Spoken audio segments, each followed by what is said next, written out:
what does a high value woman look like? I want her to be a porn star for just me. A virgin. Literally, that's it. There's really no winning. But I think a lot of the red pillars pretty much believe there are just very obvious differences between male and female sexuality. They think that means a relationship should be closed on the female's end but open on the male's end. If she's making more money being the provider, at a certain point, the man's not going to feel like a man. Because she earns more, she'll have more of a say. Sneako believes that watching porn does destroy family values. Instead, he just has sex with many women. A lot of fraternities on campus, those places are trash. Someone threw up in the sink. None of them wanted to clean this up, so they would keep brushing their teeth. It would fill up with the throw up. That's not very masculine. Very good. high value male. That's not a very high value man. And we have Farha on the episode today. Hi. And today we are gonna normalize the red pill. No, we need to normalize horror. No. Oh, we had to normalize Open relationships. female empowerment. What does that look like? What does that mean to you? It means I can't say. What is the rule? Is it 15 minutes? What's the rule? Yeah. 15 minutes. We can't. No. Oh, you get demonetized. Yeah, exactly. Okay. But we could talk about just controversial stuff. Okay, that's let's fine. do it. Yeah. And that's why I had you on the podcast today. Right. You've gotten viral for a lot of controversial things. Like what? I think I've seen you just talk about, and I think actively defending OnlyFans, right? And but then you have a lot of these guys who are like, oh, how do you feel? You wouldn't make good future daughters, shit like, right? Yeah. What has been the biggest attack towards you for having OnlyFans? I mean, red pillars will take it to every extreme. They'll say I'm destroying the nuclear family. The downfall of the West is because of like OnlyFans girls, cam girls. I'm setting a example for women. They're gonna get into sex work. Just like any negative aspect of society, they'll attribute towards right. A woman selling pics of herself. And you're very also. I've seen you on these podcasts. You're very, very well spoken. Thank you. Yeah. Where does that come from? Like, did you go to private school? Were you taught by someone? Are you just innate? What is it like? I did go to private school and boarding school, and I majored in English, but also I think you see me in settings where I'm surrounded by very inarticulate, dumb men. So it highlights my articulateness a little bit better than it should. Okay. Yeah. Sorry, before we go into the questions, I think it'd be nice if you could just introduce yourself, like what you do. I don't know how you got here, what's important to you, just so like the audience knows like who Farha is. Okay, so Farha is an OnlyFans creator, onlyfans.com/FarhaKhalidi. She's also a TikToker. I do kind of like dating, gendered-centered content. I started about 1.5 years ago, and now I kind of just go on like streams and podcasts and talk about like dating and gender so far. I'd say that's my bio in a nutshell. Awesome. Cool. And yeah, I've you went on a couple, debates and live streams and podcasts recently, like on Fresh and Fit, right? A lot of people might have seen you on Fresh and Fit. People have seen you on whatever they would get like a group of girls, right? And they were like, oh, you shouldn't be doing OnlyFans. You are, those type of podcasts, right? So yeah, what are your thoughts on, I guess, those types of podcasts? Like, are they misogynistic? Are they? Oh, definitely. They're misogynistic. They're super bad faith. Like, they act as if like the reason they're interrogating these women is in good faith because they genuinely think these women are, doing something bad for society. But my thing is, if you're genuinely against porn, you could be bringing on like porn directors, porn industries, like.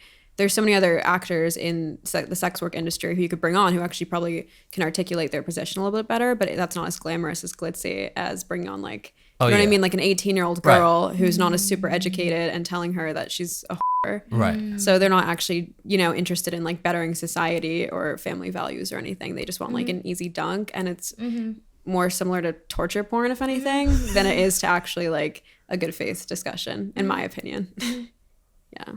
Fair. And what are your you also so you went on Sneako's stream a couple times, right? And now that's I'll be honest, that's my boy. Yeah. All right. What have you guys debated about? Curious. The first time I debated him, it was about my virginity. I was doing a stream with Fresh, and then Fresh didn't believe me, so he's like, "I'm gonna call in like the boy to investigate you." And then I didn't know who he was bringing. He brought Sneako, and he was like, "Sneako will be able to discern whether or not you're lying." I don't know why he was the guy to call. So you're a virgin? I haven't had penetrative penile sex, Okay. so I guess so.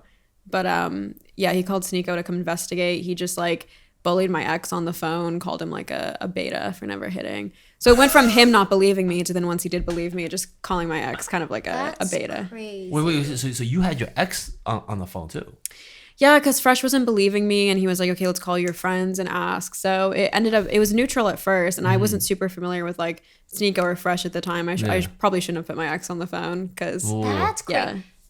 That makes me angry because that's such a problematic take to me. It's not because it's not just misogynistic to you, but it's also like doing a disservice to like men. Because what if you don't like? It's this idea of like, oh, if you're not dominating a woman, if you're not hitting, if you're not having, if you're not whatever, like in control, then what? You're not a real man, and that's such a problematic take to have.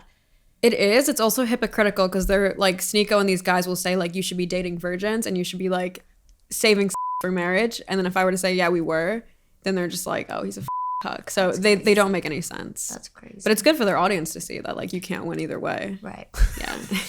Yeah. Now that's the thing. So they were basically drilling your ex like, oh why didn't you hit what like that? I think so. So again, like the first half was them just not believing me. So they were interrogating him on whether I was lying or not. And then the second half kind of became about Sneako saying to him, like, how does it feel that like more guys are to her now than you ever did? Because I have an OnlyFans and stuff. So it was just him kind of like, you know what I mean? Kind of playful, but the undertones are there. Damn.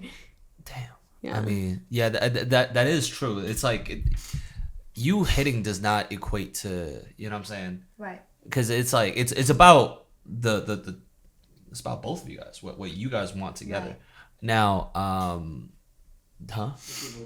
do you think you guys not having sex was more of a result of him not being masculine, or me and my ex not having sex? I don't know. I think I just got like kind of scared and freaked out by the idea. Right. I don't know. That was I went to like an all girls boarding school before, so that was like my first time ever dating. Yeah. So I think I just like I didn't even have my first kiss until I was basically like 19. So I think I just am at a slower pace than everyone else. You know, I don't think it's a reflection on his masculinity. Yeah. Okay. Sneako might think so, but I don't think so. Yeah. I'm really curious what these people like base their beliefs off of, right? So like you said, they'll say things like, "Oh, you're destroying like family values," and I'm really curious, like, what do they mean by family values? And like is it like, oh, a nuclear family? Like, does that mean like no to marriage and you have children and you have right like you stay together, like you don't divorce, like that kind of traditional family? And if so, like honestly, what does porn or like OnlyFans play into that? Because do they think the same thing about porn? And like, because these guys watch porn. No. So like if they watch and they jerk off to like women like that are strangers online, is that not the same thing? And is that destroying family values? Because I don't understand where their take is coming from. Yeah, Sneako believes that watching does destroy family values. He thinks like any premarital sexual consumption is destroying it. So instead he just has with many women, and he says that's more halal. That's his take on the red pill. It's not watching porn, but still like multiple women one-sided. Like none of the red pill stuff is consistent. Okay. I do think like if you are overly just it all the time, and you're not using that energy to interact with women in the outside world, if you're not going on dates, and if you're not just connecting with real people, I think it is destroying family values.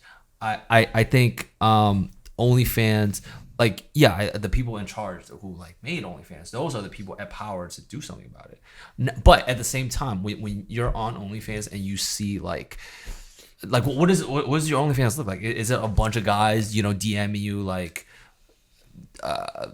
just you're having conversations with a bunch of guys? Like, don't you think those dudes right there, I don't know, they're not like doing what they should be? Yeah, I slightly agree. I think the problem is more like addiction to OnlyFans and porn, just like the existence of porn, OnlyFans in itself. So I think if you take away OnlyFans, sex work in general, men kind of have to develop a better personality usually to get women. Like, obviously not just in terms of like risen game, but usually they have to be like slightly ambitious, slightly good at approaching a woman. Yes. But on OnlyFans, it can kind of normalize like really bad game. Like only on OnlyFans can you approach a woman and say like, you have an amazing body, and then that will not only be tolerated but like rewarded, and you'll get so much attention for that. But like if you're not having real world experience with women outside of that, and you go up to a woman and say that in the real world, like you're gonna be seen as creepy and stuff. Using the internet without ExpressVPN, it's almost like when you forget to meet yourself on Zoom and you're talking about your boss's receding hairline and you realize, oh, he hears this whole fucking conversation. Why do people need a VPN? Because your service internet providers know exactly what you're searching up. And then your service providers can sell this information to giant corporations to then target ads to you. A VPN is a virtual private network that basically encrypts your data, and it keeps your data from being leaked. So ExpressVPN reroutes your network data through a secure and encrypted tunnel, so your internet service provider can't see or sell your online activity. It's very simple to use. Just fire up the app, one click of a button. It works on phones, laptops, and even routers. So everyone who shares your Wi-Fi can be protected. And personally, I like using ExpressVPN for the exact reason. It keeps your internet and data secure. With a private network, you could actually access internet from Japan or from Korea or from anywhere in the world. You could access internet to that exact location. You could access shows on Netflix from that exact location. So it's actually very useful if you want to watch shows in other countries and access websites from other countries. Let's say you're booking plane tickets in another country. You could now access discounts. That being said, protect your online privacy by visiting expressvpn.com/downbadshow today. That's expressvpn.com/downbadshow. And you could get an extra 3 months for free at expressvpn.com/downbadshow.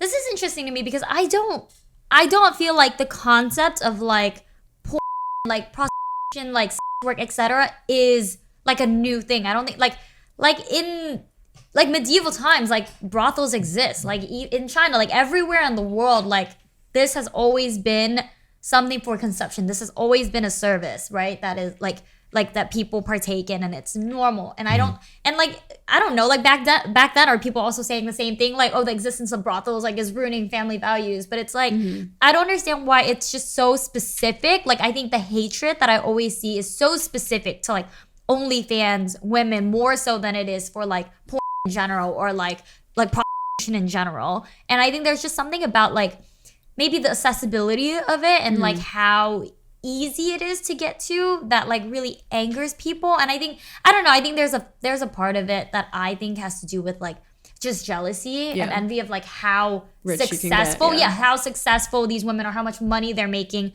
for something that and I think there is a bit imbalance here because men can't do the same. Most of like men can't get on OnlyFans and like make hundreds and thousands of dollars. And like maybe there's a part of them that actually wishes they could, I think so. But because they can, they take that, they project that like hate and insecurity on you. But like honestly, like can we, like if you could get a bag, if you could get on OnlyFans, make $1 million, and like I'm saying, like you don't even have to post your dick, it's like just thirst traps. Like would you not do that? Well, if I told you could be a millionaire right now? I think the male equivalent these days is the entrepreneurs that do courses for hundreds of dollars and like, oh, you could be a millionaire today if you right. And there's a lot of that on TikTok. So yeah, I think and that could also be a little scammy too, right? It's like a whole pyramid scheme. Like you teach you how to sell courses. Oh, now I know this marketing fucking thing. And now I'm gonna teach you how to sell courses. And now I'm gonna, get a bunch of TikTok editors and fucking, try to sell my course. So there's scams. I think that could be the equivalent. But and that's, I guess it doesn't sit right with me either, right? I think, but the one other thing is like morally, right? Selling your body has always been deemed as like, not morally just. Is that the right? Do you deem it that way? Me personally, no. I think you are your own body. You get to do what you want. You want to make a bag off of it, by all means, right? But I think to your point earlier, why do men shame women for it? It's like always been the service has always been around. I think every day girls get to be on OnlyFans now. Like you could be like, before there was it was like a huge Like barrier like entrance to become a star or to become somebody. Right nowadays it's just so accessible. It's also the service of OnlyFans is not just but it's also intimacy too. Yeah. It's you're also selling your time with someone. You're sharing like, oh, the good morning babes. Now that you could do that with a girl for OnlyFans. Yeah, that's not like that novel to the industry of sex work though. Like I think in 2005, 16% of men were buying sex, and that's like not including cam work, but 50% of them would frequent the same prostitute over and over, and a lot of them said it's because it felt like she was a second wife or something. So guys have always bought intimacy, even if it didn't take the form of getting a good morning text every single day. Like a big part of sex work is fulfilling the intimacy need for men, and always has been. I mean, I agree. I think it's definitely more prevalent in like sex and porn because it is intimate and it is like sexual, but it's like, I honestly think the problem is honestly like social media in general, right? Like when you talk about like, oh, everyday women are getting on OnlyFans. It's like everyday people in general are just getting online. They're becoming content creators. They're becoming TikTokers. They're putting their lives out there. And like kind of this like selling attention. Like think about Twitch. Like that's Twitch as a platform is I'm putting my life for you to watch 8 hours straight. I'm giving you my attention. You pay me $5, you subscribe to me. I'm going to say, thank you, Jimmy. Thank you for the $5. Thank you for the 50 gifted subs. You're the best, man. I appreciate you so much. And like, there's so many parasocial like relationships that happened, right? With like streamer and their viewers, especially where like stalkers happen. Like people like genuinely think they're in relationships with content creators because that interaction is so constant every day. And people are so... I mean, they're so attention starved, right? That they get a thank you from a streamer and they fall in love and they think that's their girlfriend. Yeah. And I don't think it's specific to OnlyFans, but I do think OnlyFans, Twitch, I mean, really any social media platform at this point that like has interaction starts having these things. And I think the problem is just that people are lonely and people don't know how to talk to each other. Yeah. And then you just give them like, it's kind of like you give them the internet and this like wild place with no rules and like people jump into it head first and like they get into these problems. But like even like with AI today, and I'm sure you read some of this stuff, right? But like have you seen the Snapchat creator that created an AI bot of herself and made like $72,000 in a week or something because a bunch of people are like, like just having like phone calls with this like AI bot and like texting and like feeling like they have this girlfriend now, even though it's like completely fake. Did they know it was a bot or no? Yeah. It's like, it's this bot that's trained off of this girl, but it's like a bot that's answering their questions. But like even like Replica, right? If you know Replica, it's like it was this app that like kind of blew up too, and it's just people getting to talk to this fake like it's like the whole premise of her like, oh, I'm falling in love with my like AI bot, I'm falling in love with like my Siri, because they just don't have anyone to talk to. And even if it's a fake person, that's like enough for some people. And I don't know if the blame is to be put on like the OnlyFans girls or like the stream or the whatever. I think it's like there's a deeper problem here in society where like people don't know really how to talk to each other anymore and how to have interactions.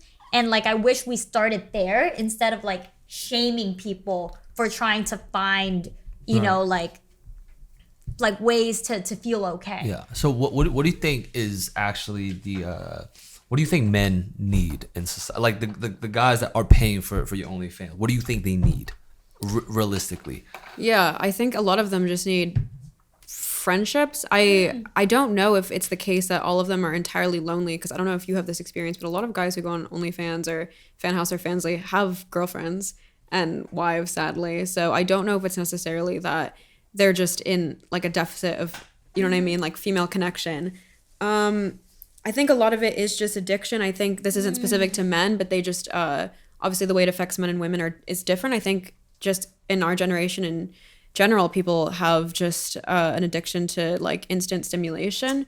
And it even affects me. Like, obviously, I don't know if you guys relate to this, but being self-employed and like working online, I interact with way more people online on a daily basis than I do in person. And then because of that, it affects the way, it like completely fucks up the way I socialize in person. So then when I go get lunch with friends, my barrier for stimulation is so high. And that's not sexual, that's emotional and social, but it fucks me up because then I feel super bored in the moment. I want to go on my phone. But then if I were to spend a week with them, I feel so much better after the week. You have to just kind of push through. Right. So I feel like it's the same thing on the sexual side. Like it's going to fuck up these guys in the long run if they're constantly seeking like sexual relationships in this really like flattened way. Right. So I think what men need in general is to just, I don't know, just like overpower their self-control. Overpower their need for stimulation for just like long-term gratification instead of short-term. I don't know if it's necessarily that men are being like disaffected, like the, you know, incels aren't getting enough. You know what I mean? Because I think everyone's just being affected by like overstimulation. Yeah. Yeah. That's why I advocate a lot for a lot of self-help YouTubers out there who like promote stuff like the dopamine detox or like a lot of like monk mode, like a lot of like a positive like, you know, reinforcement to help men get out of, you know, their addictions, rather than attacking, you know, OnlyFans girl. Like I like those type of. I agree. No, I think that's so much more productive. Like I've seen stuff where like don't start your day on your phone because you're immediately fucking up your dopamine receptors. You're like starting off your day with like, oh, this is how high on dopamine I have to be. And if you go into the rest of your day and it's not there, you lose energy so quickly. And but it's the same thing. And it's like, I don't know. I guess kind of going back to what you were talking about earlier, but I'm really curious, can you define like these red pillars to me? Like, because I don't interact with people like that a lot, but it's like, what do you mean when someone is like, when someone says like, oh, I take the red pill?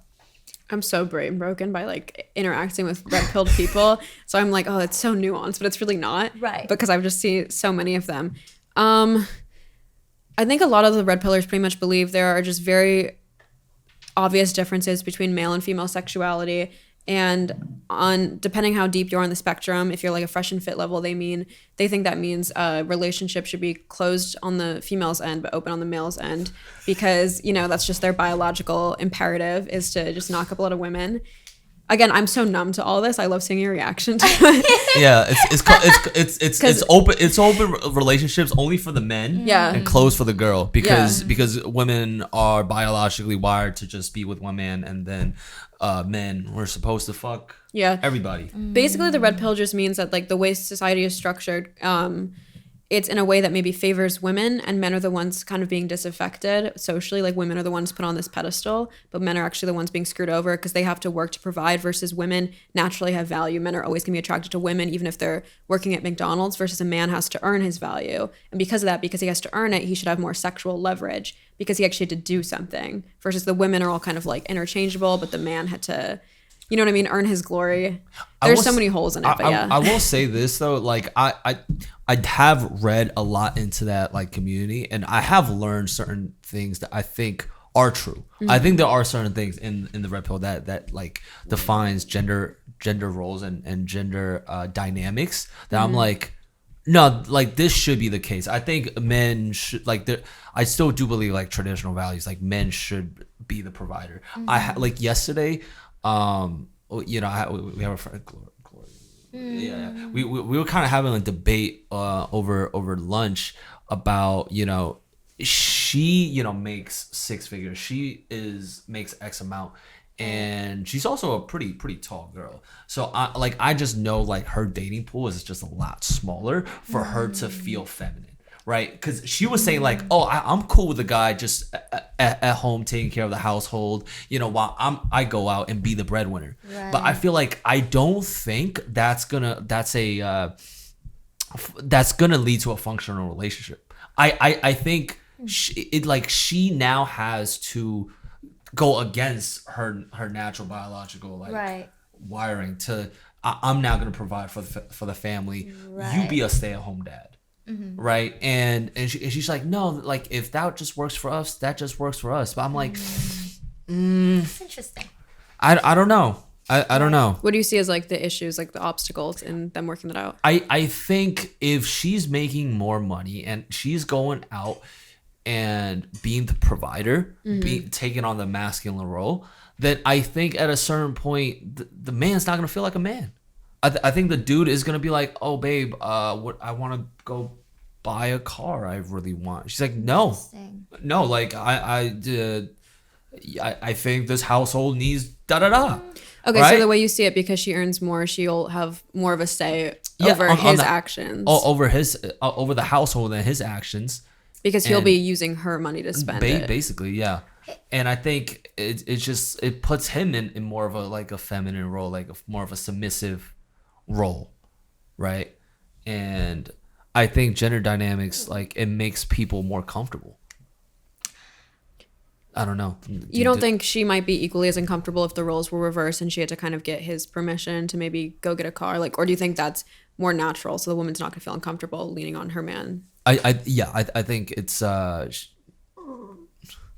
she's gonna be like, obviously, I think she's gonna be more comfortable being in her feminine. Interesting. Yeah. No, this take is interesting to me because I think. And I don't think she necessarily like wants a fucking sports car as badly as her man does. I think. Well, that's the thing. I think that's a beautiful thing about human nature, right? Is like, I think it's very much 50-50 nature versus nurture, right? Mm-hmm. Like, we have a certain things of like a set of genes that we're born with, and like these things we're predisposed to do. But the fact that we're humans is because we make conscious decisions sometimes to go against our biology, even, right? And like, I mean, like, we live in a society where like you say, like, oh, he might feel less of a man. Like, we live in a society where like transgender people exist. Some like gender is fluid. Sometimes people are like, yeah, I don't want to be a man, or I don't want to be a woman, or I want to feel a certain way. And it's so like, right, like, I am fascinated by psychology. I love psychology. I love biology. I love like learning where like certain things come from. Like, we talk about a lot of this stuff, right? Like, with like, yeah, the differences between men and women. Like, oh yeah, men were evolved to like, yeah, like want to fuck a lot of women because that's how you like can guarantee your offspring, like your genes are spread. Sure. But like, hey, what if you want to fuck a lot of dudes? But then we evolved to like, hey, but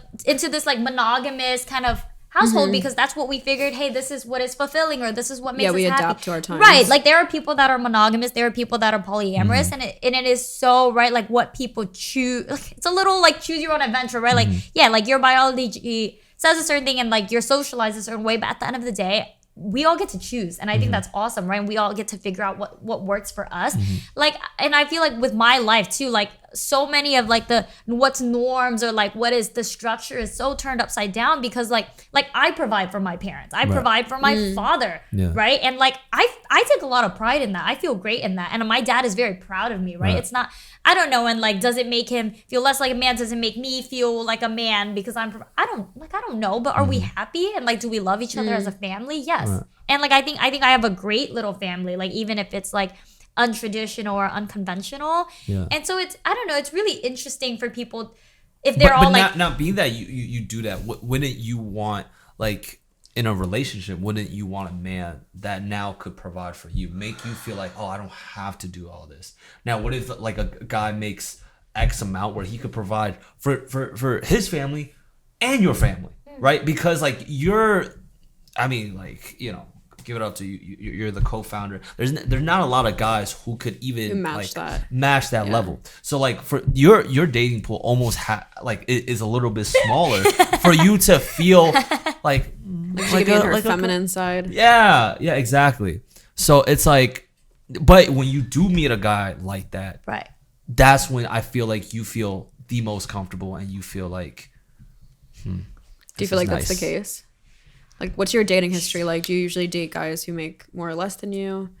I don't know what your income status is, but I've done both. Like, I've dated guys who, I don't know, like, or like a lot of times you're in school, like a lot of my relationships, right? I'm only 2 years out of college. Like, a lot of our relationships are just like, you're both like broke college students or like whatever.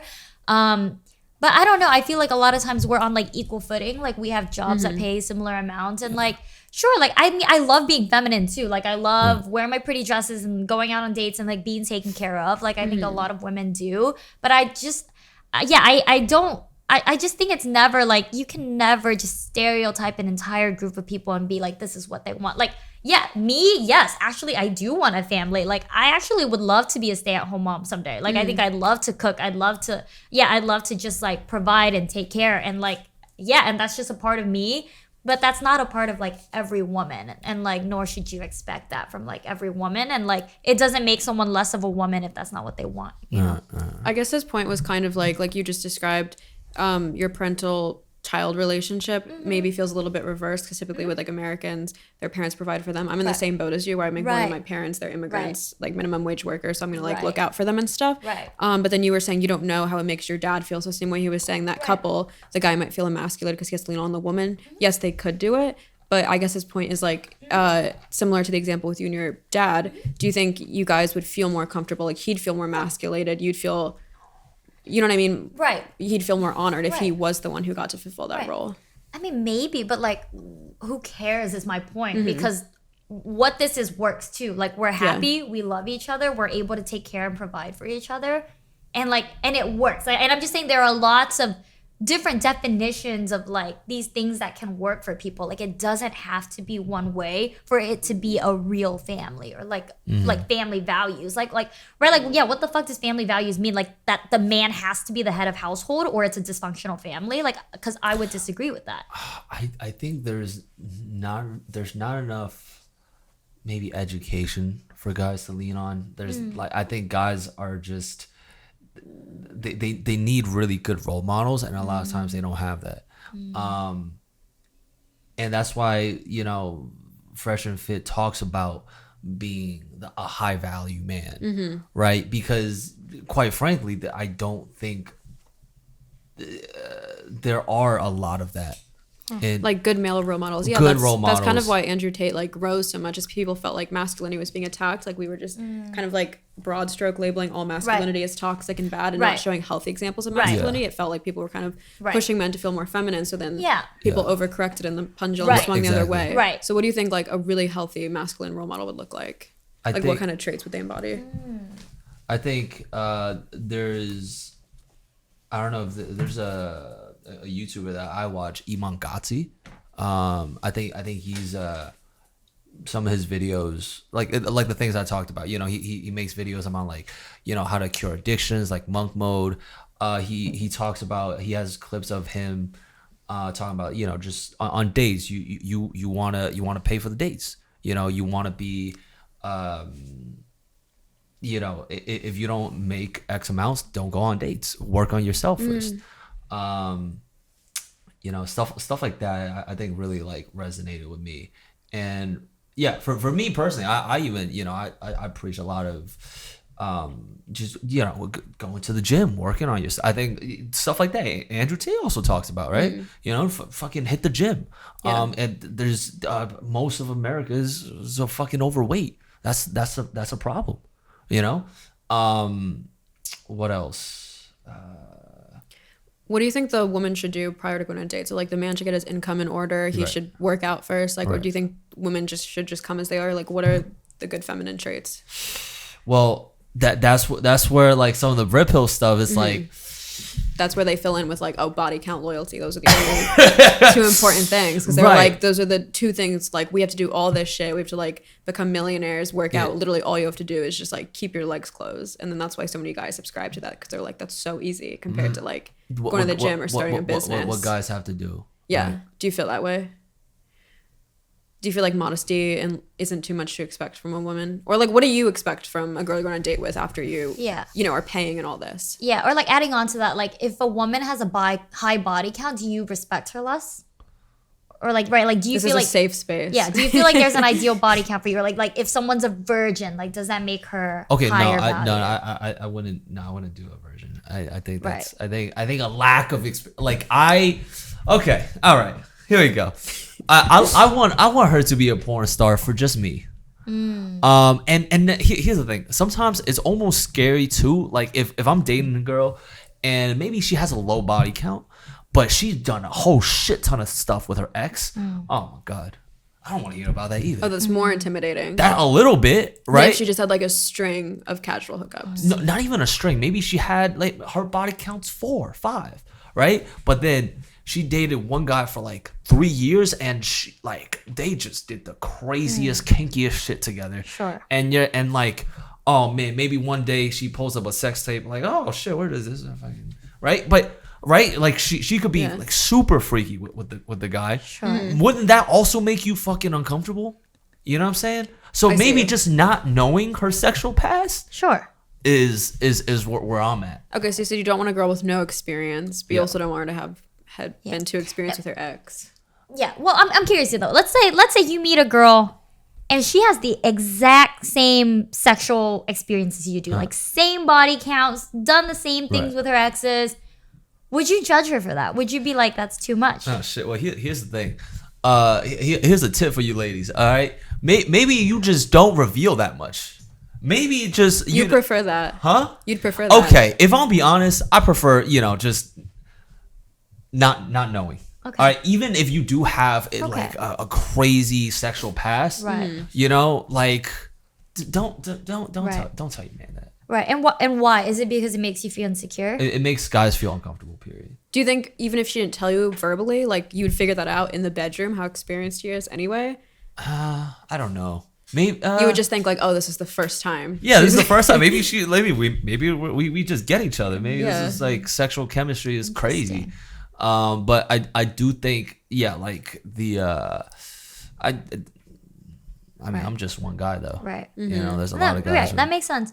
I'm really curious on what you were saying about this though, like about these guys saying that they have to be high value in all these ways. All women have to do is quote unquote like keep their legs closed. But I don't think that's true. I think that society expects a lot more from women than that. Like we have to like, I don't know, we have to take care of people around us. We have to like I don't know, like please people. Like we have to, like there's a lot of expectations. Like even in a family, like the older sister has to provide for like things like that. Like there is a lot of caretaking that is expected from women. Yeah, I think no. Beyond that, it's I do think I would want a woman to be in their feminine side and have that feminine energy with me because stuff like cooking around the house, maybe while I'm out laboring, while I'm out doing man shit, you're maybe doing the laundry for me. Like, look at this place, it's a fucking mess, I need a woman in my life, so it's like but I would say I'm doing relatively well on social media, but look, this crib is a fucking mess. But if you're making so much money, why not like get a maid, right? Yeah, and then also have a really good relationship with your girlfriend. Don't you think she'll resent you if she feels like you're like bang maid a little bit? Yeah, I feel like I know so many female friends that have talked about like feeling like they were their partner's mom. Like and that kills attraction if you start to see a guy in like a familial way, like a brother or son. Some girls really enjoy that, like nurturing role. For me personally, if I feel like I have to like mother a guy, it's the biggest turn off. But if a woman's super feminine, maybe she'll find some relish in that. Do you think you would, or do you think you'd lose attraction like cleaning and cooking for a guy all the time? I mean, I think a man needs to be independent, right? Like he should be able to take care of himself. But like the whole part of being with a partner in general is like you get to do things for this other person that like you like it's not just cooking and cleaning, it's like all the love languages, right? Like I like to take my partner out on dates too, I like to buy them gifts, I like to do all this stuff. But it's give and take, and like in turn they also do it for me, and I think that's the balance there. But I don't know, I don't understand this whole concept of like high value. Like what does a high value woman look like to, like is that a thing? A virgin. Literally, that's it. They say that, but that's not really true. Like they also obviously want a woman who's like super attractive, right? Which means like she's putting effort into her appearance. But if they're putting too much effort, then they'll consider you like a hoe, kind of. Like there's really no winning. But it sounds like you both kind of want like traditional roles, because you say eventually down the line you'd want to be a stay-at-home mom, and you'd want But what do you think is like a high value woman? I don't really subscribe to like the red pill. Yeah, sure. I don't know. I it's weird because like when I hear high value, I like just associate it with that. I don't know if I would call someone like a high value. I think anyone who's able to kind of like provide for themselves and be successful. So kind of like the opposite of the way these conservative men see it, because they want a woman who's more feminine. But for me, like, I find it super attractive when men or women are just like on top of their shit. Like, I think it's super cool that you own a company, for instance. I would call you a high value woman. I think the concept of high value to me should just be gender neutral, right? Like is this person, like, good qualities, you like, is this person ambitious? Is this person caring? Is this person like, right, like, do they take care of the people around them? Like, are they independent? Do they take care of themselves? Like, I think that's the thing that you should want in both a male or female partner, like, in general. And so it's really weird to me that it's, for whatever reason, to these guys, it's separated. Super it's asymmetrical, like, So you don't think there are, you subscribe to any type of gender roles at all? I probably do, just not ones that kind of relegate women to the household and just like base their value off like their modesty, their cleaning status, their like motherhood roles, and then I don't subscribe to in that like caveman-y of a way, I guess. Okay. But in more of a like submissive and like that type of way, where it's like you know, you feel like a woman, you like you're holding onto his arm like on a date, that kind of way, and you're not just like, okay, we're both strutting down the block, you know what I'm saying? I don't know if it's a gender role thing for me. I think people in general kind of like put on a mask when they go outside. For me, I feel like in my day-to-day life I have very like masculine dominant personality, so if I could be dating someone ideally who I could be more like submissive and feminine with, then I would find that like super attractive, and that would turn me on a ton. But hopefully they'd feel the same way too, right? They could also be more vulnerable. But do you think the man should be kind of like a little bit less vulnerable around the woman to like preserve some of his masculinity? I think so. I do. I don't think, you know, men shouldn't cry, men should, you know, I think like if something struck a chord in me and I don't know, like I just failed a business or something like that I just lost a loved one. My dog died. I'm crying. I'm But it'd have to be a more like extreme thing like that. I don't know, like it. Yeah, I think if it's like every day, like I'm just going through it, I feel I'm hitting the gym.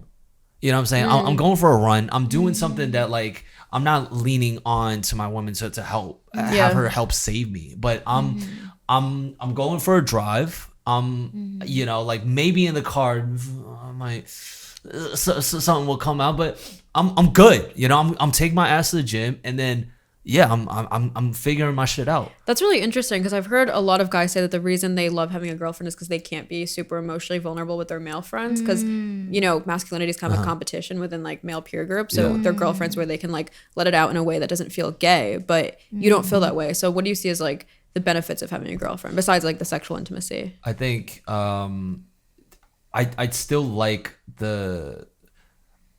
talking to a girl, but I'm not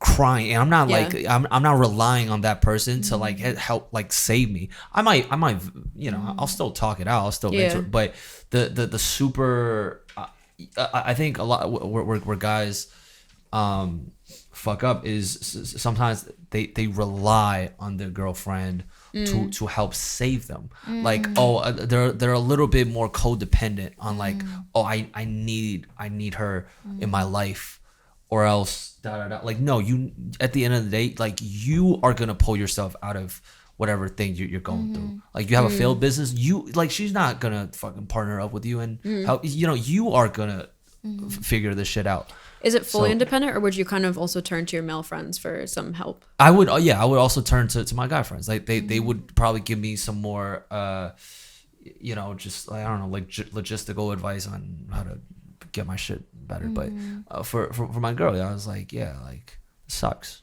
you know. But I've heard more extreme examples from this. Again, I'm so brain broken from talking to red pillars, where they're kind of similar. They're like, iron sharpens iron, but like, you can't be sharp. Iron isn't sharpened by a feather. Right. So there's no point going to women for this is what they say. I love your reactions, but they said there's no point going to women for like support, because she's just going to emasculate you. She's going to be like, oh, let's sit on the couch and eat ice cream. That's how you'll feel better. Versus men will be like, let's hit the gym. Let's like start a business, whatever. So some red pillars will even advise men to not ever live with their girlfriends or wives, and to only live in like high value man houses to make sure their iron is always sharp and stuff. Yeah. Do you feel like there's any validity to that like maybe living with a woman, because how are you going to hide your tears if you're living with someone? So how do you do that? Do you go to the car and then cry there? Right. So I'm at a place where like I know what they're talking about, but that is like definitely like an extreme case. Like, you know, if I'm gonna marry someone one day, yeah, of course I'm live with them. But I do think that there are certain spaces where I'm not gonna rely on them. Like I'll vent to them, Like I've cried to my girl because like a video flopped. No, like I've, you know, I put a lot of fucking money into the video. Yeah. It flopped. Oh, this shit sucks, you know. And you know, she was there. She let me vent it out. But then, how'd you feel afterwards? But here's the thing, right? I felt better. I felt better. But it's almost like in that state, like if I just stayed with that state, if I just, okay, tomorrow I'm just gonna hang out with her, I'm just gonna, you know, like just, yeah, I guess mope on the couch with her, that's not gonna do anything for me. Yeah. You know. Right. But then what ended up happening was like, okay, now I think I went to like a business seminar afterwards, and I took notes. I like went back, like I talked to certain mentors, like that helped me get back on my footing. Yeah. Right. But a lot of guys, they just, again, extreme examples, you know, just their girl will just make them a beta bitch and they won't. Yeah. So you can vent to her, but you have to kind of like stay on your toes and make sure you're not gonna. Right. Yeah. Like vent to her like for a quick, like, you know, hot minute. Yeah. I'm venting to her, crying a little bit, and then just like, all right, cool, I'm gonna get my shit together. I'm curious what your thoughts are on therapy then. Do you see it the same way? Like, or do you think it's unhealthy? I personally, I've done therapy. I don't think it's that helpful. I think life coaches are better. How come? I think mentors and life coaches are better because they're more forward thinking. They're more proactive Then thinking about like, let's focus on these childhood let's issues. focus on the feelings. Let's focus on like talking about it. No, like, okay, talk about it, sure. And now what do we have to do? Yeah. What do you think about that? Do you think therapy just kind of has you like just fester in your feelings for too long? I mean, I've done both, right? Like I've done therapy, and I've also had like executive coaches, and I don't know. I actually think both of them are it's like reflective in both ways. It's like, okay, yeah, why are you feeling the things that you're feeling? Why are you struggling with the things that you're struggling? Like, it's like the first step to changing is understanding yourself, right? Yeah. And understanding why you have the problems that you do. And then I think even with therapy, it's two-part. Like, and maybe it's just like, maybe you haven't had a good therapist, but I really love my therapist because the next thing he'll get to is like, okay, so now we figured out this pattern. Do you want to change it? Right. Like, do you want to do this differently? Right. And then it's like kind of like there's action there, right? That I can go back and like, hey, here's what, right? Like, oh, if you want to build better relationships with your friends, why don't you reach out to like 5 people this week? Why don't you, do these things and see how it feels? So I don't know. I don't think it's all like therapy isn't all just feeling zone sometimes. Like I think it's about like improvement and self-improvement too. So I don't know. Yeah, I'm a fan of both. I'm a fan of like therapy and I'm a fan of coaching. I'm a fan of struggle and you picking yourself back up. Like the more you get hurt and you could pick yourself back up, the stronger you get. I agree with that. I think a lot of guys they're so fearful of putting themselves out there, making a move, that they just don't do it. And then when they get hurt, when they get shut down, that's so painful. I agree. But again, I think that's why for me, it's like all of these lessons and themes are gender neutral. And I almost feel like putting the gender lens on it where it's like, oh, the whole ironing, sharpening shit that you were saying with like, oh, you can't go to your, I mean, that's gender neutral. It's like also like when a girl gets out of a relationship and she's crying and she's sad and she goes to her girlfriends, yeah, like we'll eat ice cream together, we'll cheer. And then it's like, go be a bad bitch again. Like, go do your fucking makeup. Let's go out. Like, we're gonna rock up shit. Like, let's go to the gym. We're gonna look hot. We're gonna do stuff. Like, women can sharpen too. It's not just, right? It's like, in general, like, there are people that'll make you complacent and there are people that, like, push you to grow and you want to surround yourself with things like that. And I don't know, like, there's a Vietnamese saying that my mom used to say to me so much. But it's like, oh God, how is it? It's like, gần mực thì đen, gần đèn thì sáng. So it's like, if you're around ink, it will darken you. And if you're around light, it will brighten you. And it's just a concept of surrounding yourself with good people, right? But it's not like, oh, you can't be with your girlfriend or you can't be with, like, that's just bullshit to me. That's just bullshit to me. Like, if you're with a good partner, no matter who they are, they will uplift you and they'll make you a better person. No, I completely agree. And like, I also don't like what they're saying because they're also implying that like all male friendships are just naturally healthy. But it's like, you could be in a bad place and your male friends could be like, oh, let's just go to the strip club. Like, let's waste time video gaming, you know? Legit, some of the, like some of the, like a lot of male spaces, like a lot of fraternities on campus, they like those places are like trash, never taken out. Like, oh my God, who did you tell me this story? Who told me this story? It's like these guys who lived in the house and they like someone threw up in the sink and none of them wanted to clean that up. You didn't tell, it wasn't you. Okay. But it's disgusting. Well, none of them wanted to clean this up. So they just left this clogged sink, but they needed to use the sink. So they would keep brushing their teeth and like spitting into the sink, and it would just fill up with the throw up until it got to the point where there's like mold, there's like things living in this water, and they had to like scrub it out. And I'm like, that's not very masculine, like it's not very good, high value male. That's not a very high value man to keep throw up in the sink. Yeah. Not very high value of you guys. No, that's so true though. You can have like really filthy, sedentary friends regardless of gender. That's so true. Get it together, Kappa Sig.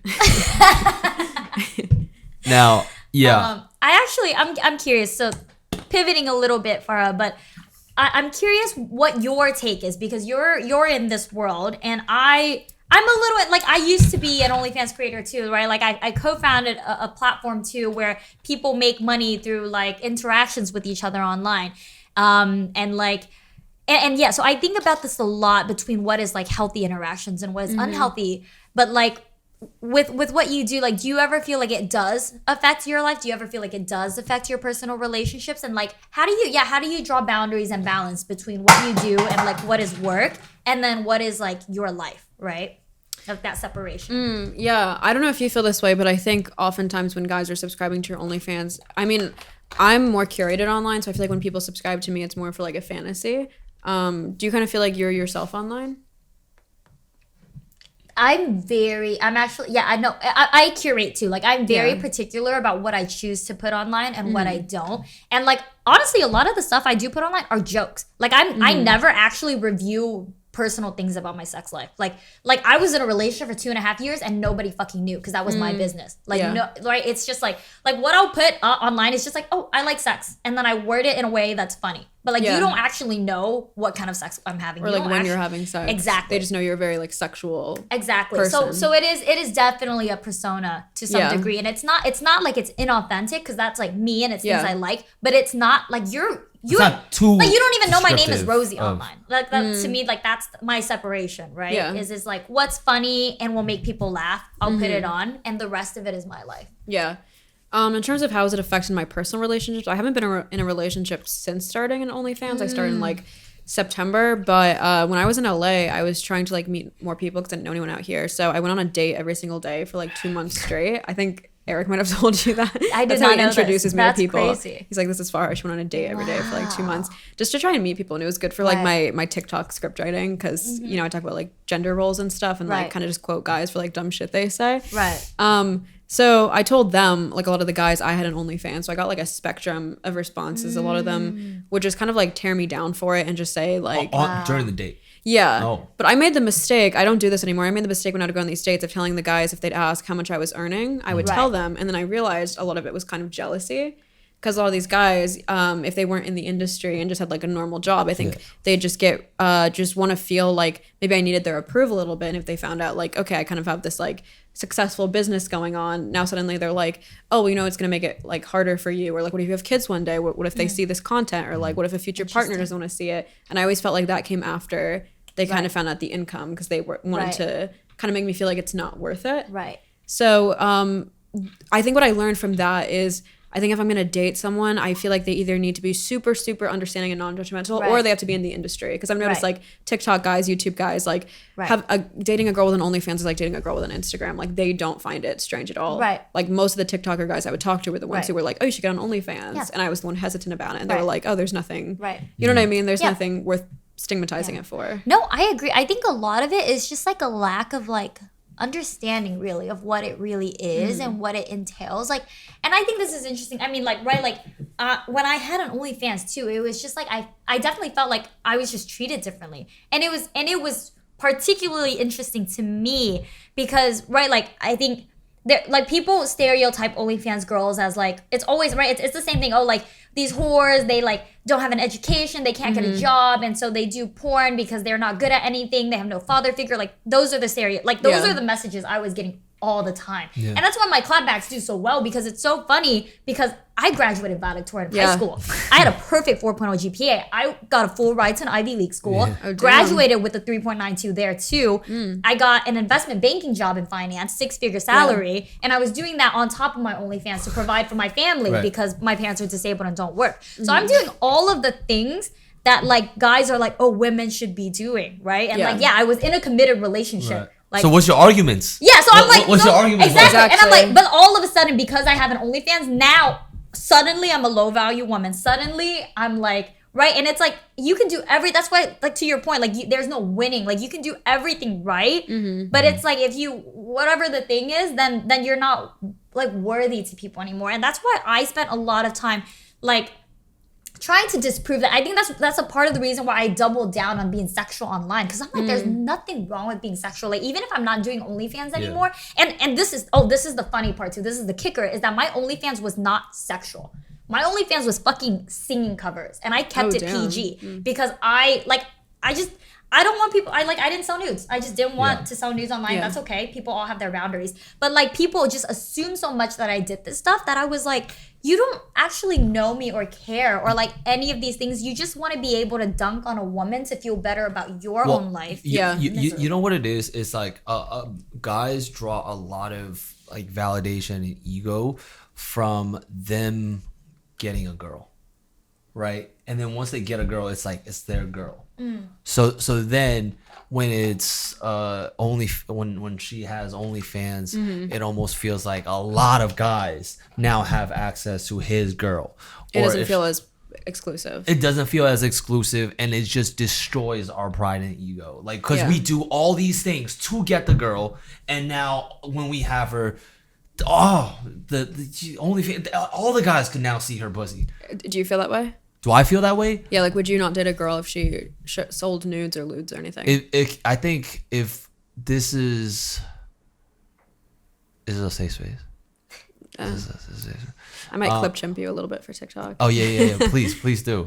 I think if this is a woman that I'm marrying and like that I'm for the rest of my life, I would prefer her to not have. I think if I'm dating around, I don't care. But if it's like, if it gets that discussion like, yo, are we is this long term? Yeah. I don't know if I'm doing that. Yeah. When you're in a relationship with a girl, do you watch porn? Do I watch porn? Rarely. So I would actually advocate for making tapes with her, and then I'll watch those with her.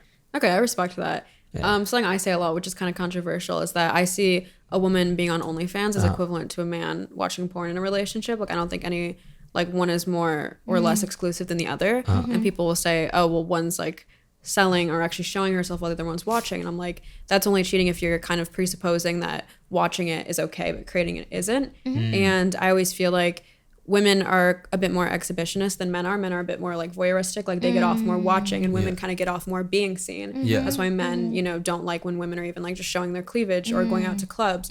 So that's why I always felt like I didn't like if men didn't want their girlfriend to be like an Instagram model or an OnlyFans model if they were also watching porn in a relationship. Right. Do you kind of agree with that? I think that's a strong point you're making. But again, like I told you earlier, I would like my girl to be my porn star. Yeah. So we made takes together, and I watch those when we're away. And so you'd be okay if the girl you want to marry said like, I never want you watching porn again. If you're saying to her, I don't want you to ever be on OnlyFans. Yeah. I'm cool. Okay. I'm No, cool. honestly, I think if your boundaries, like, you keep it consistent between you and your partner, like, I think that's fair, because everyone has different boundaries. Like, again, even for me, it's like, I don't want anyone other than my partner to see my body because I would feel gross. I would feel gross knowing that you're like jerking off to my naked body.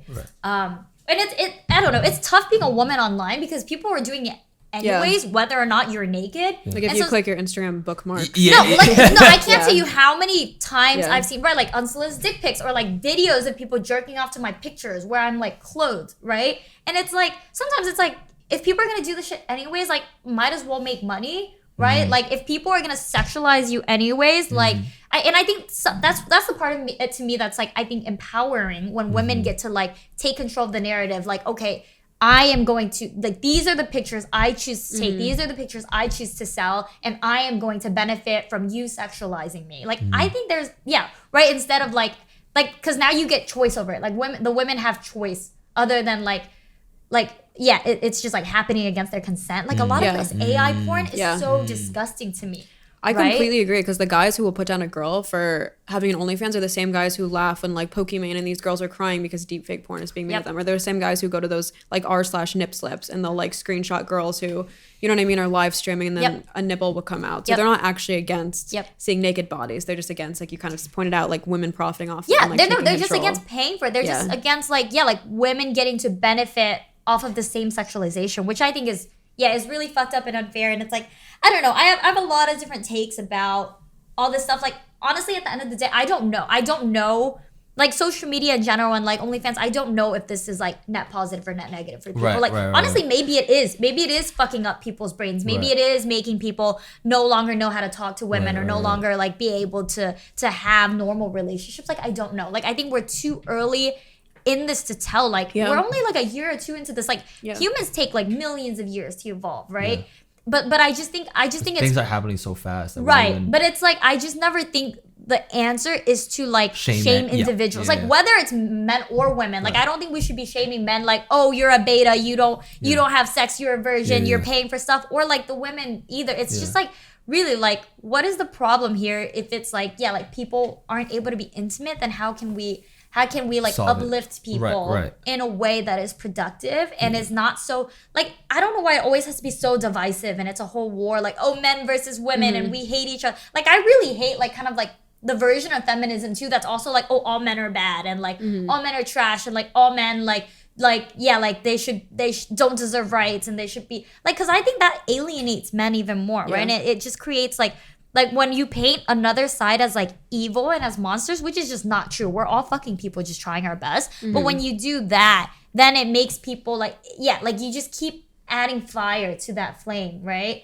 And I don't think it gets us anywhere. So it's like the productive conversations to have about OnlyFans and the nuanced takes, like because I think there are always some validity on both sides, right? Like I also think like, I'm part of the factor that things like, hey, if women need to make money and this is a safe way for them to make it, by all means do that. But also like if someone's a fresh 18-year-old and they don't know what to do with their life, I am not gonna go tell them, hey, sell your nudes online where it's gonna live forever. Like there needs to be balance with all of these things, right? And I just hate that like every conversation is so extreme, like it's either one or the other, and it's not.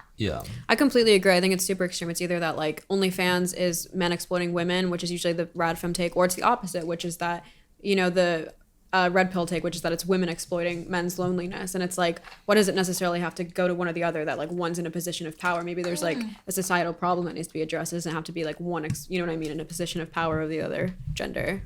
Like I think the problem is really just like a lot of people just are suffering. Like a lot of people are lonely. A lot of people struggle to make money. And these are the things causing people to like be insecure and be angry and upset, right? And it's not even about the women that are making money. It's like maybe if we help these men like get jobs that made a lot of money too, like they wouldn't even care, right? And it's just like we just need to be like, society and like the government just needs to just be doing better for people in general. Like why? Like the better question is, why is it that OnlyFans is like the best way for some people to make a lot of money instead of why is it so hard to like go to school? Like why do people go to school, get a fucking college degree and still can't get a job? Like explain that. Like that is really the fucked up part of society to me. I agree, and if people do think there's a problem with like the OnlyFans industry, it's like they should start with all the OnlyFans recruiters who are getting like a hefty referral fee. Like you probably get messages in your inbox all the time that's like, hey, do you want, you know what I mean, like an agency to represent you, and they'll message any girl who's on Instagram not even showing much skin at all, just trying to get them in as soon as they turn 18. Like, that's the way bigger problem. And kind of like you pointed out, yeah, the bigger problem is like 18-year-olds who aren't sure what they're doing getting into it, but that's not really the problem that's being addressed if immediately we're jumping to the idea that like, oh, we're, you know what I mean, exploiting male loneliness, or I don't know, women are ruining the nuclear family or anything like that. No, you Passionate about this topic. yeah. Do you feel like we were saying, obviously it is for male loneliness, do you think it worsens male loneliness at all because now they have this like crutch, or do you think it kind of helps them grow confidence a little bit? I don't think it helps growth confidence. Yeah. I don't think them behind their computer, I don't think it is building male confidence. Yeah. I think male confidence is built through, like, again, struggle against a lot of work that needs to put into themselves, and that is not easy, and it's easy to pay $8.99. Right.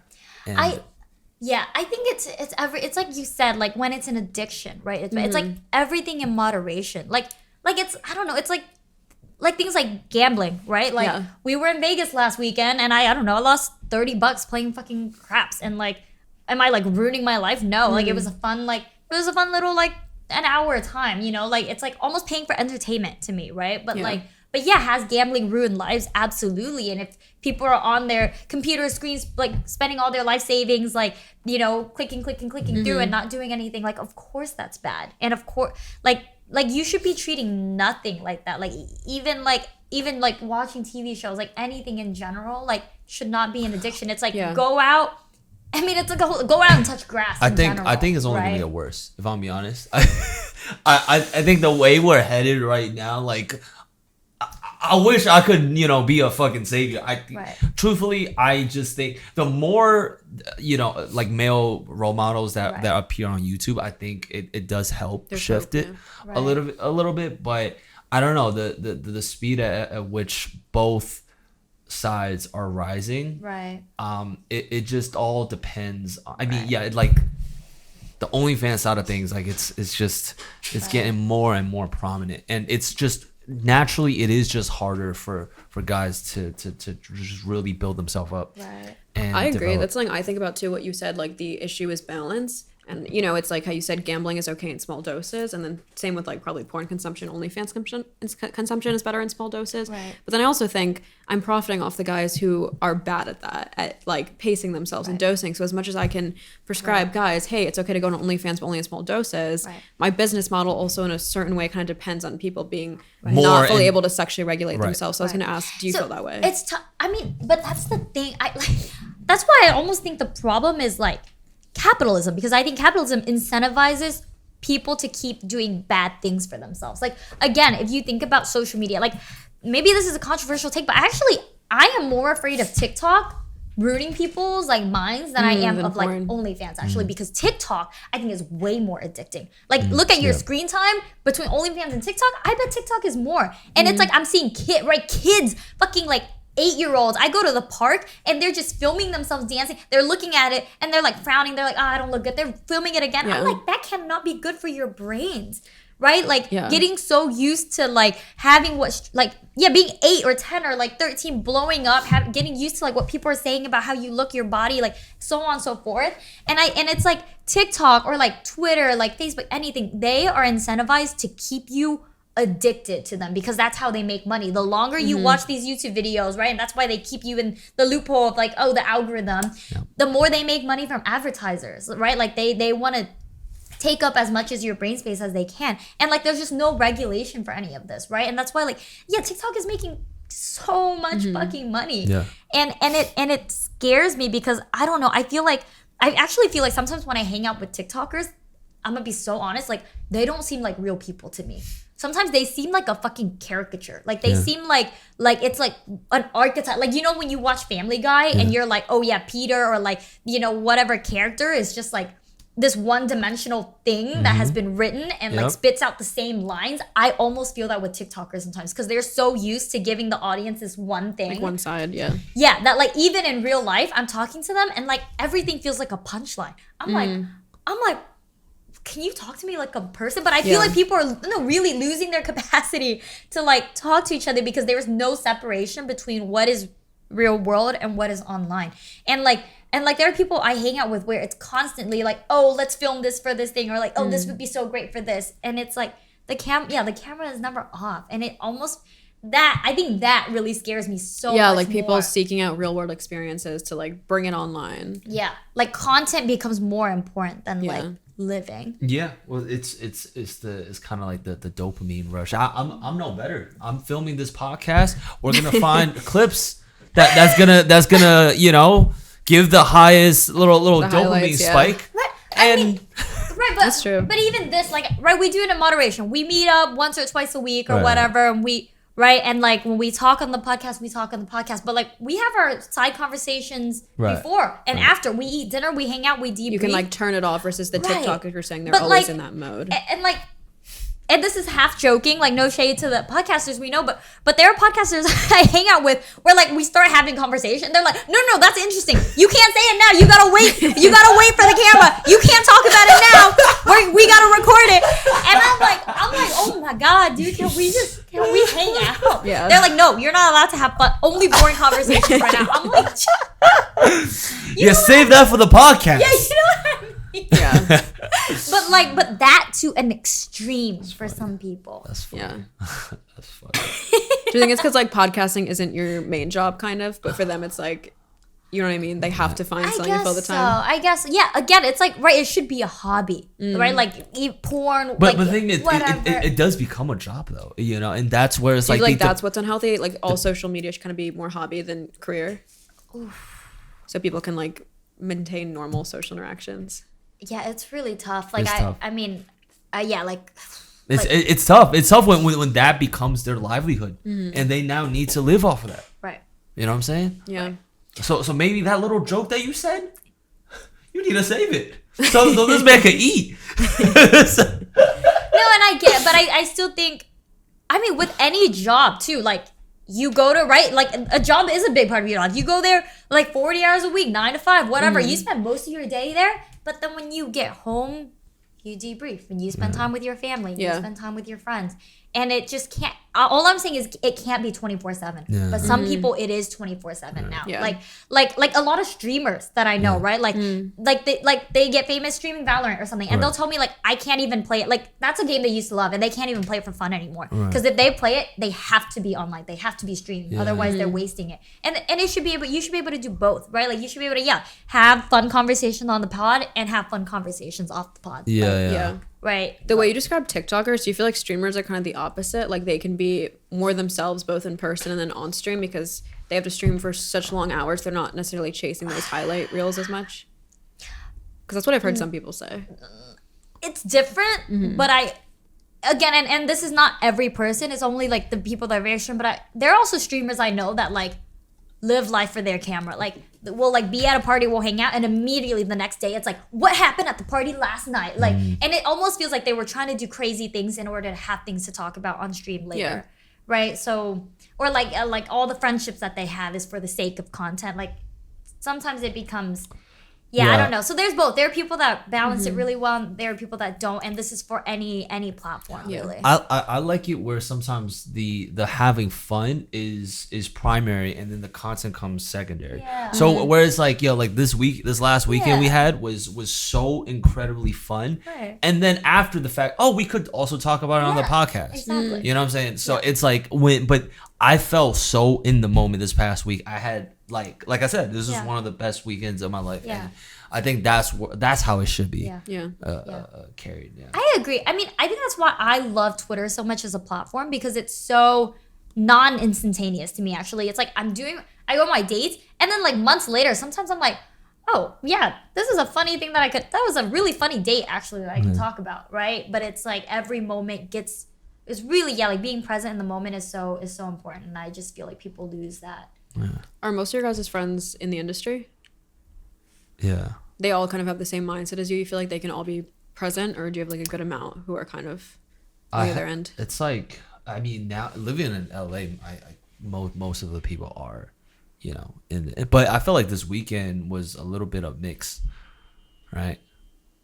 There was some people that are just, you know, everyday people, Right. and some people are, you know, in the industry, they get it, Right. but yeah, it like this weekend also, like nobody was fucking putting TikToks. Yeah. Yeah. No, I think all of my friends, and I mean, right, like I'm self-selective. Like I can only hang out with people that like I feel like also are balanced or are present in the moment. Like I can't hang out with people where I feel like they're just doing the one thing and it's constant. Yeah. Right. Like I don't know how to talk to you either. Yeah. Do you feel like it's harder to connect with people outside the industry? Because I feel like for me it's hard because like the problems I have, like if I have like Right. issues, it's kind of hard to talk about with people who aren't in the industry because they Right. either sound like super niche and glamorous Right. or like dramatic, and then they Right. kind of just sensationalize a little bit. But that's Like, only like yeah, one way to connect with someone is like, you know, you're problem sharing. right, exactly. Right. You know, like just sometimes just the way you guys, you know, Like sense banter, of humor, yeah. the Right. way you guys move around, the way you guys, your hobbies. There's so many different ways to Right. connect with someone. Yeah. But yeah, I don't think so. I think I could, you know, if a cool person is a cool person, I Yeah, could connect yeah. with them. Yeah. I think most of my friends are either like creators or founders, and it's kind of, well, part of it is just like, well, that's where you meet, right? If you go to a creator event or like a tech event, like that's where you end up meeting these people, and then yes, you have a lot of common. So it's kind of like when you're in college, all your friends are also in college with you. It's kind of like the same thing. You all have something in common, and you get to see each other a lot. Yeah. Yeah. Yeah, because I feel like it's hard also because like I have a pretty open schedule or like sporadic schedule, so it's Right. sometimes hard to find friends if they're on a totally different time schedule. Right. Same with dating. So I was actually going to ask you guys, do you feel like you would only kind of date someone in the industry so you guys can have like similar goals and schedules? That's interesting. I've had experiences with both. Sometimes dating someone in the industry could be really fun. They might, you know, share the same, you know, passions as you, but then sometimes they that could also be a crossroad where it's like or you might not even have time for each other, where they're like also really busy, and you know, that's not sustainable for a relationship where you're supposed to hang out with each other. Yeah. I don't know. What about you? You went on a decent amount of dates. How that? Yeah, so none of them, because they were all off Hinge, none of them were in the industry, and I Right. felt Okay. like it just, none of it clicked, and I don't know if it's just because, I don't know, they were just like 60 random dudes from Right. the Westwood area, or because Yeah. they Right. weren't in the industry or what. Westwood area Right. specifically. Yeah, but I found when I started going on dates with people in the industry, we Right. just clicked better. And I think because there's Yeah. just like a base level of understanding. Because Right. with people not in the industry, again, I don't know if it's like the jealousy thing or genuinely like maybe they Yeah. genuinely do look down on a little bit, but they're always like, what are you gonna do when social media doesn't work out? And you feel like, at least I feel like I have to kind of explain myself more Interesting. versus if I'm going on a date with like a TikToker or a YouTuber or a Right. streamer, like I can just skip past all that. Yeah. Where versus with other people in the industry, they already have that like entrepreneurialness, they already have that creativity. Right, So there's always right. that baseline Understand. understanding. Right. Yeah. What were the people on Hinge always just had that kind of outlook of like, oh, what are you gonna do? Like, what, Not necessarily always cynical sometimes, but I also don't want to be on a date with someone who kind of like sensationalizes my life. Like if they're just like always all the time like, oh, that's so cool, because then that makes it hard for me. Yeah. It's Right, also because you just want to be treated like a person too. yeah, and let's say someone swipes on me because they recognize me from like TikTok or a podcast or something. Now I'm like wondering, I'm fine dating someone who like is already familiar with my content, but I'm Right. wondering like, okay, are they just swiping? Because I'd probably swipe on someone if I recognize them, just because Right. it's kind of cool. It's like, Right. oh, cool, I want to talk to this person. Right. But then you always have in the back of your head, you know, if they're kind of like, oh, can I come to this thing with you? Like I don't know, maybe I'm just more paranoid, but I'm always no. a little bit more worried, I get especially you, being yeah. in LA. Right. If it was anywhere else in the world, it'd be kind of different, but being Right. in LA, because there's so many people here like trying to make it, trying to like Right. glean connections, I get Right. a little bit worried. Oh no, so many people here are very, I mean, clout chasing Yeah. and like only want to be with you if you are beneficial to them Yeah. in some way or like have numbers. So yeah, this is interesting to me because I feel both. Like I dated a founder before, and then I was like, damn, I never want to date a founder again because we're always so fucking stressed and like to your point, like never had time for each other. But I'm dating someone right now who is a founder and a creator. And I actually really like that because I feel so understood. I feel like they get both parts of my life and they help me like grow in both parts, or like we help each other grow in both parts, right? Because we're constantly giving each other ideas. And at the same time, yeah, like we're also always stressed out and like don't have a lot of like emotional capacity. And it's, I don't know, it's a balance. But I wonder, I mean, I'll have to try, but like, could I date just like, sometimes I'm like, yeah, like I just want to be the normal 9-to-5 girlfriend that like can come home and like cook for us, or like vice versa. They're just a 9-to-5 boyfriend and can just like give me massages when I'm stressed. Like that sounds nice too. I think dating in this industry is just tough in general. Yeah. I don't think it's set up for success. I don't think it's because there's so many factors pulling us away from actually like genuine human connection with a partner, and intimate relationships require like that kind of connection, right? Whereas like us, we get exposed to so many different attractive people all the time. Our schedules are super sporadic, and you know we're not thinking about said person all the time. And it's just I don't think it's set up for success. I think if we like in our 30s, once I'm gonna manually make sure my 30s are gonna be a little bit more normal than it is now. That's why I want to like make as much money as I can now. Yes, and then when I'm 30, I'm settled down and a little bit more like have time for Grounded. that. Yeah. The other struggle I have with like dating or even just friendships in the industry, kind of like you described, you'll be at dinner with a podcaster and he'll be like, let's save this for a stream. Like, again, streamers are like their own universe, but I've had that with either like dating or being friends with streamers. Like they'll just like drama farm me, or you know, like I drama farm. Yeah, like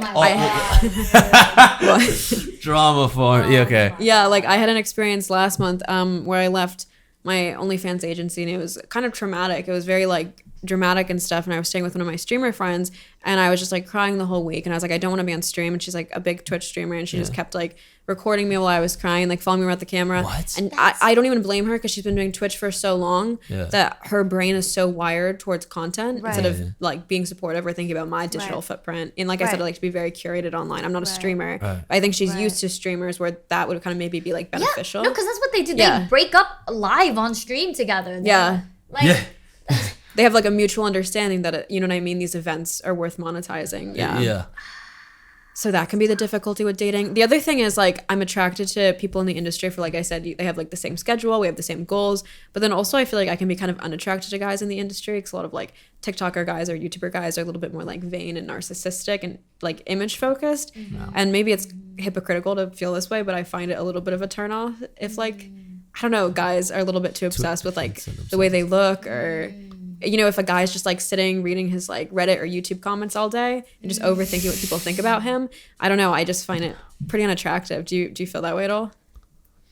Look, I feel like I've become a little aware of my narcissism, and I feel like becoming aware makes me go like, maybe I'm spending too much time doing this. I should stop. So I'd be aware of it. Like if you're a YouTuber, TikToker, just know that like this whole thing is set up. Like the reason why you're doing this is because you're kind of narcissistic. Like you're you know. So just be aware of that, and just like just try to control that as much as you can.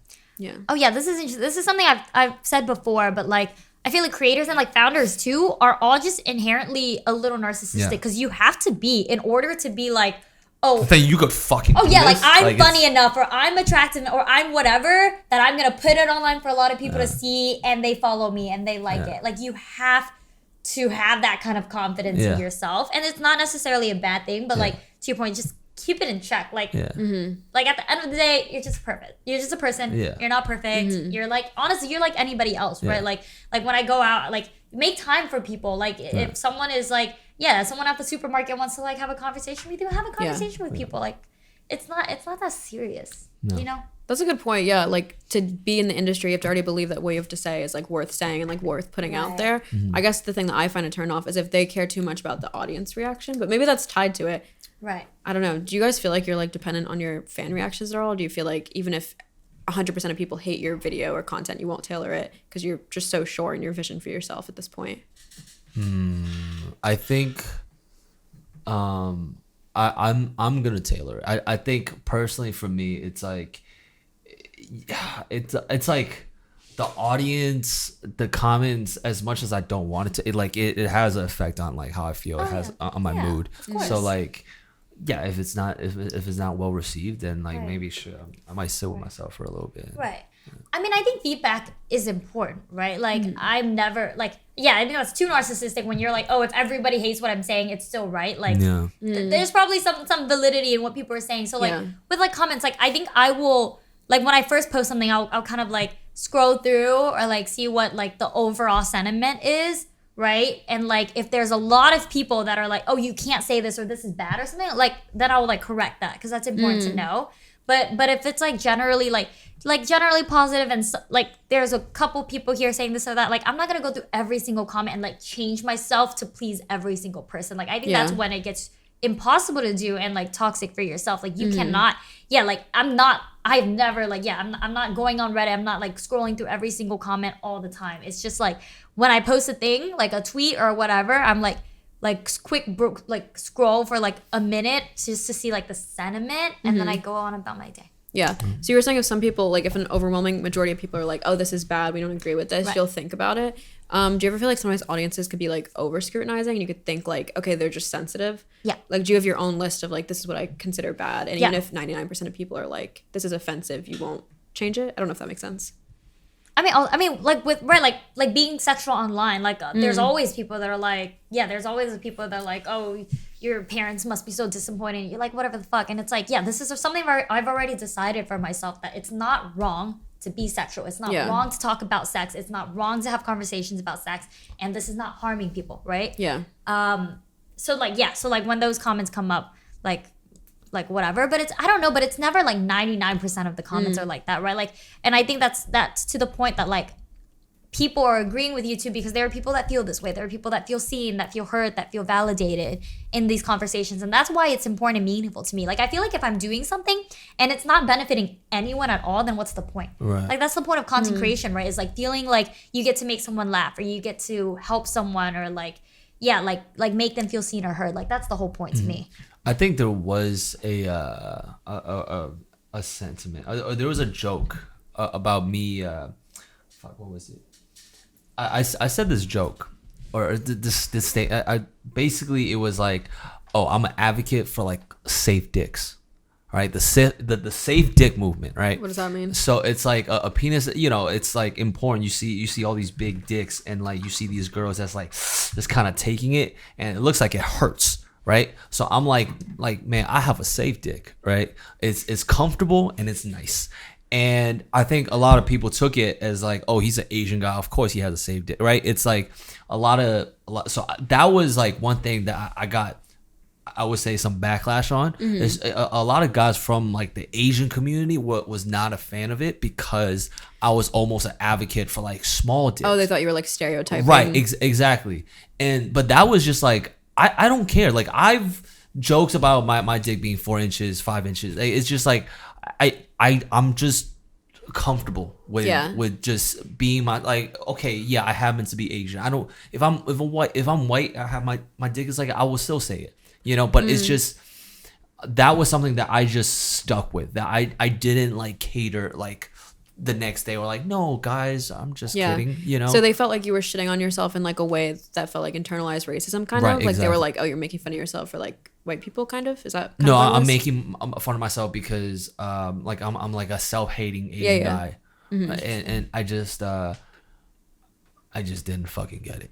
Did you like put out a response and explain it all? No, I didn't. I just kept going with the running joke. I just kept going with that. But I've like saw a couple of Reddit posts. I was like, go fuck yourself, man. What was like the, I don't know, what was like the common thread between all the Reddit posts? Like, what was like the main thing they were saying? Just the like self-hating Asian guy. Okay. Whatever that means. Was there a moment where you like sat and reflected, like, oh, am I self-hating? Or were you always like from the minute like, no, these people don't know what they're saying? For a second, I'm like, yo, is this bad for the community? Am I doing bad for my people? For a second, I did think of that. Like, maybe this is like not the best move. And quite frankly, I think a part of me did kind of internalize that, but it wasn't like my leading movement now. Because when I first put out that video, like I joked about it. Sorry. Oh, you got him. Yeah, I did get that fucker. Sorry, I bothered him. I was like, I need to kill this fly. I'm sorry. Yeah. It's very important to me. But then, yeah. I think. Sorry, you're in No. You're all good. But I think eventually I had a couple better movements. Thanks, Gabe. Yeah.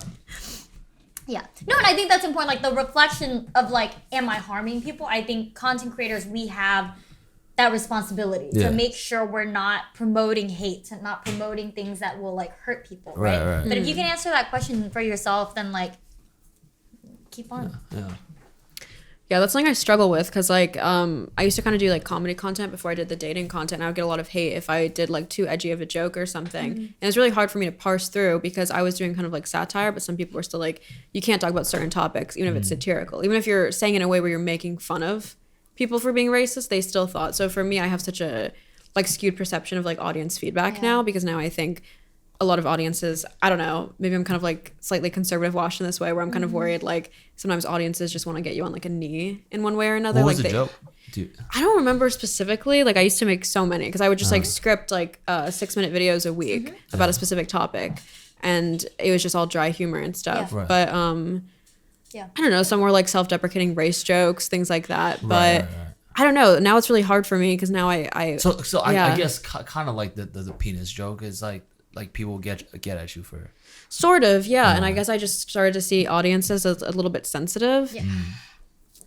I think I agree with this actually. I think social media makes people very unempathetic, right? I think people say stuff that they wouldn't say in person, and I think I think a lot of people are overly judgmental and overly critical. Like if this was like their friend or someone they know in real life, they're gonna be like, oh, whatever, they made a mistake. But when it's like online, there's so much of this like, oh, I am morally better than you and I'm gonna morally dunk on you to like feel better about myself. Like I see that happen in so many things. Like the most like harmless little TikTok video of like, oh, this mom is like filling up, I don't know, like drinks for her like autistic kid, and people are like, oh, look at these, like she's creating like she's the type of mom that's creating like men that can't do anything, like, oh, that kid is useless, like all these assumptions about people that you don't know and saying like the most awful things about people, right? Like I see that all the time, and sometimes I get like, I don't know, I think I can tell when it's like in bad faith, like these people are just like they don't know you and they're just trying to say things to feel better or like project or whatever. Like, and here's an interesting example. So one tweet that reminds me of is I made this tweet. Have you guys seen Squid Game? It's this Korean drama that was like on Netflix and very big. But it was like, right, like usually with anime or anything, like you watch it with subtitles, right? Because the original voice is better. And like dubbed is usually shit. Yeah, it is. Right? Yeah. And so I made this tweet where I was like, people are watching Squid Game dubbed, question mark, like just like in all caps. I was just like in shock because I played it dubbed just to like see what it was like, and it was so bad. I was like, that's crazy. Yeah. And then there were a bunch of people started commenting, and not the majority, right? But like a good amount of people that were like, this is such an ableist take. They're like, you're ableist because people are blind. Not everyone can read subtitles. So fuck you for saying this, because some people need to watch things dubbed. And I was just like, it wasn't that serious. I was like, obviously, I'm not talking about blind people. If you are blind and you need to watch it dubbed, watch it dubbed. Right.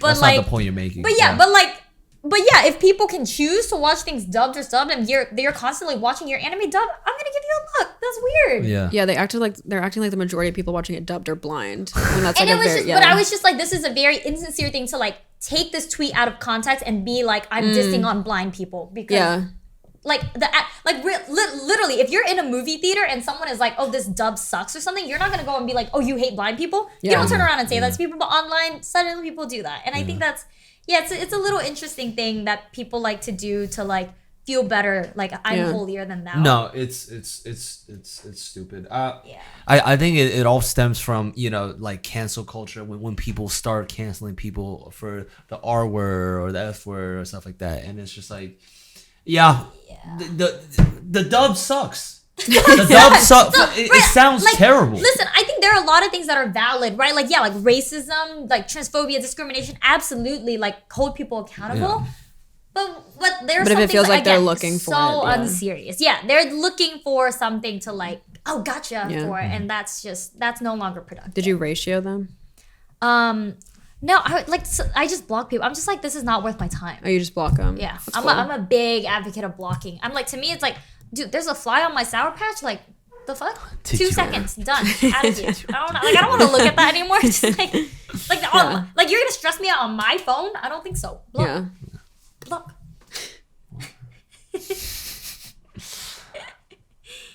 Wow. That was a fun little discussion. Farha, thank you for coming on today's podcast. Yeah, of course. Thanks for having me. No, it's been a great time having two very smart women on the podcast. Aww. And two very articulate women. I felt the presence of queens today. And that doesn't make me like some beta bitch just because I said they're you know what I'm saying? Yeah. So no, I appreciate your time, both of you guys. Thank you. Yeah, absolutely. Yeah, thank you so much for coming on, Farha. Do you wanna any last words you wanna say to the audience? Anything you wanna promote? Like this is a red pill podcast, but what would you call this like is there other pills? Like why do we all gotta take just the red one? Is there a She purple seemed one? blue pill. You seemed red pill. So I would say there's a red pill. I mean, a purple pill forming Okay. here. Yeah, I like Cool. purple. Good Yeah. color. Yeah, purple Good pill. color. for sure. Hell yeah. What's your audience like? Like, is it mostly men, women, liberal? Like I think it's like 80% guys, like 20-something%. Oh shit, I didn't know that. I assumed it was mostly women. I should have pandered more. Well, I should have done more OnlyFans plugs, but it's okay. Yeah, I feel like Matt. Exactly.